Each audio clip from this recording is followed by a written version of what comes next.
आपको अपने ट्रीटमेंट का उस फ़ेज़ के बारे में बताना चाहता हूँ जो ऑनेस्टली बहुत पेनफुल था और वो थी मेरी बीएमटी से पहले होने वाली कीमो। उस कीमो ने ऑनेस्टली स्पीकिंग मुझे बिल्कुल तोड़ दिया था और वो उसको मैं सोचता हूँ तो मुझे अभी भी डर लगता है वो कैसे मैंने झेला होगा सब कुछ।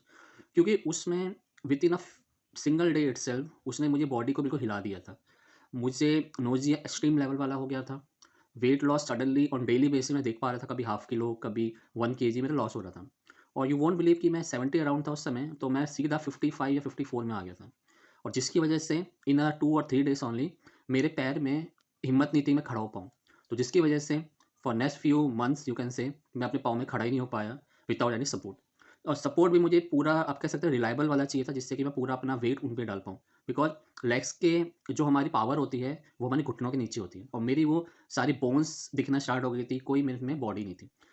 तो ये सारा पेन झेला है, लेकिन एक चीज़ सीख मिली है कि सब टेम्परेरी होता है। अगर आप उस समय हार मान जाएँगे, तो आपकी बॉडी जो है उस समय रेसिस्ट नहीं कर पाएगी और आपका कैंसर सक्सेसफुल नहीं हो पाएगा। तो इन शॉर्ट आपको सिर्फ़ बात ध्यान रखनी है कि जब टेम्परेरी पेन है, आपको हमेशा खाना भी खाना है, बिकॉज़ उस समय खाना is a very challenge thing. क्योंकि फूड को देख के अगर फूड आपके सामने भी रखा हो, आपको नोज़िया होने लग जाएगा। और मुझे याद है कि मैं उस समय आँख बंद करके खाना खाता था विथ टीवी ऑन जो कि हाई वॉल्यूम में होता था जिससे कि मेरा माइंड थोड़ा डाइवर्ट हो।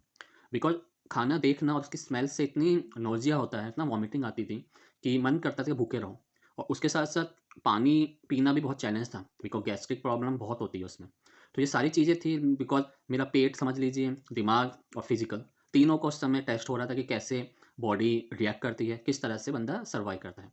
तो एक तरह से चैलेंज आप समझ लीजिए, जो भी आपका काम होता है वो आपको हिम्मत देगा और आपको हिम्मत बनाए रखनी है कि मैं इसको हरा कर ही रहूँगा।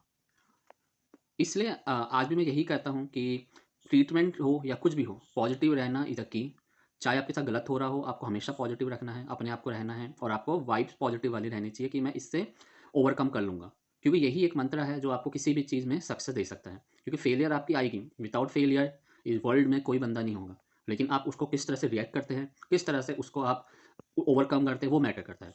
अब मैं पीछे मुड़कर देखता हूँ तो मुझे लगता है वो कीमो और वो सारा टाइम जो था, वो हर एक एक पर्सन का सिर्फ टेस्ट लेता है कि उसमें कितनी विल पावर है, कितना उसको पेशेंस लेवल है। बिकॉज़ आप फ्रस्ट्रेटेड हो जाओगे एक ही चीज़ रोज़ देख-देख के। क्योंकि फॉर एग्ज़ाम्पल अगर आप खुद को कंटिन्यू बेड में देखें फॉर 1 और 2 मंथ, आपको खुद अपने में डिस्टर्बेंस हो जाएगी, मैं क्या ही कर रहा हूँ? मैं क्यों हुई हूँ? और without any earning because for middle class that's the main painful area. तो मिलते हैं नेक्स्ट वीडियो में जहाँ मैं शेयर करता हूँ अपना और पेनफुल और बीएमटी के टाइम में जो होता है। Support and share my community to grow. Thank you. Bye bye.